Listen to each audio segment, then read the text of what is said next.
안녕하세요. 금융위원회 서포터즈 신호승 박형 리포터입니다. 여러분, 혹시 한국판 뉴딜에 대해서 들어보셨나요? 요즘 뉴스에서 많이 보이곤 하죠. 한국판 뉴딜과 뉴딜 금융, 과연 이들의 정체는 무엇일까요? 보통 뭔지 감도 안 잡히시는 분들 많으실 텐데요. 하지만 우리나라의 주요 사업인 만큼 꼭 알고 있어야 된답니다. 금융위원회 서포터즈 신호승 박혜원과 함께 뉴딜 금융 A to G, 쉽고 알차게 파바박 알아봅시다. 요즘 세상이 매우 빠르게 변하고 있죠. 스마트폰도 없었던 과거의 모습을 생각하면 인공지능, 자율주행차, 전기차, 신재생에너지, 바이오 등 이런 것들이 나올 거라고 상상이라도 했을까요? 네, 맞습니다. 사실 이런 변화는 우리나라뿐만 아니라 전 세계가 함께 나아가고 있는 피할 수 없는 시대적 흐름이라고 볼 수 있습니다. 이 흐름 속에서 우리나라가 앞서가기 위한 전략이 바로 한국판 뉴딜이라고 볼 수 있습니다. 사회, 경제, 삶 전반을 디지털과 그린에 맞춰 바꿔가는 거죠. 그럼 먼저 디지털 뉴딜에 대해 한번 알아볼까요? 이번 코로나19로 인해 디지털이 얼마나 소중한지 새삼 깨닫게 됐는데요. 재택근무, 화상회의 전부 디지털이 있어서 할 수 있는 것들이었죠. 우리나라가 보유한 디지털 역량을 사회, 경제, 교육, 산업, 의료 등 전 산업 분야에 결합시키는 것이 바로 디지털 뉴딜이랍니다. 그린 뉴딜은 기후위기에 선제적으로 대응하는 것입니다. 미세먼지를 줄이고 저탄소 경제로 전환하는 것. 이를 위해 친환경 에너지와 그린 산업을 키우는 것이 그린 뉴딜의 핵심이라고 할 수 있습니다. 한국판 뉴딜에 대해 먼저 간단하게 설명을 드렸는데요. 한국판 뉴딜이 잘 되려면 디지털과 그린 두 가지 뉴딜 분야에 투자가 잘 이루어져야 합니다. 그래야만 관련 기업이 성장하고 일자리도 늘어나기 때문이죠. 이처럼 뉴딜 분야의 투자가 잘 이루어지고 국민 누구나 참여할 수 있도록 새로운 판을 까는 것이 바로 뉴딜 금융이라고 말할 수 있는 겁니다. 뉴딜 금융의 세 가지 포인트는 첫째, 20조 원 규모의 한국판 뉴딜 펀드. 둘째, 정책금융기관의 뉴딜 분야 투자. 셋째, 민간 뉴딜 펀드 활성화로 뉴딜 붐입니다. 기억해주세요. 정부와 정책금융기관이 출자하고 민간 자금을 매칭해 펀드를 조성하는데요. 이렇게 조성된 펀드는 한국판 뉴딜 분야에 집중 투자하게 됩니다. 무엇보다도 일반 국민도 투자가 가능한데요.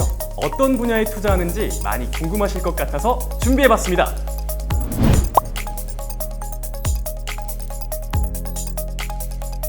최근에는 금융위원회를 포함한 관련 부처와 협업해 분야별 뉴딜 투자 설명회도 활발하게 진행되고 있는데요. 뉴딜 분야 정책 방향과 뉴딜 펀드 운용 방향을 설명하는 자리랍니다. 최근 뉴딜 투자 설명회가 활발하게 이루어지고 있는데요. 디지털 분야, 미래차, 신재생에너지 분야, 그린 뉴딜 투자 설명회가 릴레이로 개최되고 있다고 합니다. 관심 있으신 분들은 본문 링크로 걸어둔 영상을 참고해주세요. 투자 설명회에서는 각 분야를 선도하는 주요 기업, 사모투자 펀드와 벤처 투자를 주도하고 있는 주요 자산운용사와 벤처 캐피탈 등이 대거 참석해 뉴딜 분야 투자에 대한 높은 관심을 보였다고 합니다. 한국판 뉴딜 펀드는 일반 국민도 투자가 가능하니 구독자분들도 더욱 관심 있게 지켜봐주세요. 정책금융기관에서는 뉴딜 투자 자금 공급 비중을 2025년까지 12% 이상 수준으로 확대할 예정입니다. 뉴딜 분야 관련 기업을 적극적으로 지원하는 폭도 자연스럽게 커지겠죠?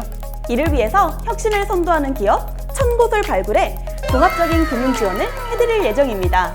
이름하여 혁신기업 국가대표 1000! 지난 7월 산업부, 중기부와 협업을 통해 신산업, 소재, 부품, 장비 분야 등을 대상으로 1화차 대표 혁신기업 32개를 우선 선정하였으며 11월 6일 주력제조, ICT 등 각 산업 분야에 대한 이해도가 높은 5개 부처가 참여하여 총 247개의 대표 혁신기업을 추가로 선정하였습니다. 선정 기업에 대하여 필요한 자금을 신속히 지원하고 1, 2회차 선정 기업 중 유망 벤처 기업을 대상으로 산업은행, 넥스트 라운드, 특별 세션 개최도 추진할 계획입니다. 어떤 기업이 혁신기업 국가대표 1000으로 선정됐을까요? 미래차 엔진, 부품 제조를 주목적으로 하는 중견기업 A는 다수의 특허를 통해 연구개발 역량 및 제품, 기술 경쟁력을 인정받아 왔는데요. 그 결과 혁신기업 국가대표 1000에 선정됐으며 연구개발에 필요한 자금을 확보할 수 있었답니다. 또한 건강기능식품 제조기업 B는 세계 수준의 기술과 안정적인 글로벌 생산 공급 체계를 확보해 혁신기업 국가대표 1000에 선정되며 자금을 지원받았습니다. 금융계와 산업계의 협업을 통해 혁신 기업을 발굴하여 금융 지원에 집중함에 따라 기술 혁신을 촉진하는 등 기업의 경쟁력 강화를 통한 산업 발전에도 기여할 것으로 기대하고 있답니다. 그 외에도 규제 개선으로 투자를 유도하는 등 민간 뉴딜 펀드도 활성화시킬 예정입니다. 한국판 뉴딜을 성공으로 이끌 디딤돌 역할을 할 뉴딜 금융. 정부와 민간, 국민이 함께 만든다는 것이 뉴딜 금융의 핵심이라고 할 수 있습니다. 박혜영 리포터, 생각해보면 우리가 핸드폰을 자유롭게 쓰고 또 자율주행 자동차도 만들어지는 등 이런 상황, 정말 상상도 못했지 않나요? 맞아요. 스마트폰이 생길 줄 누가 알았겠어요.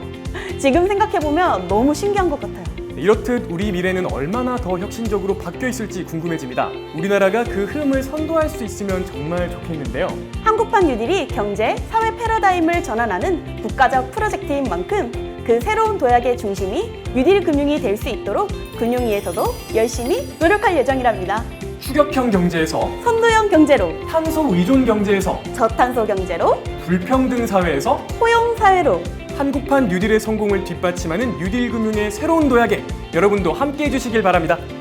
지금까지의 내용이 도움이 되셨다면 구독과 좋아요 꾹 눌러주시기 바랍니다. 지금까지 박혜영 신호승 리포터였습니다. 안녕히 계세요.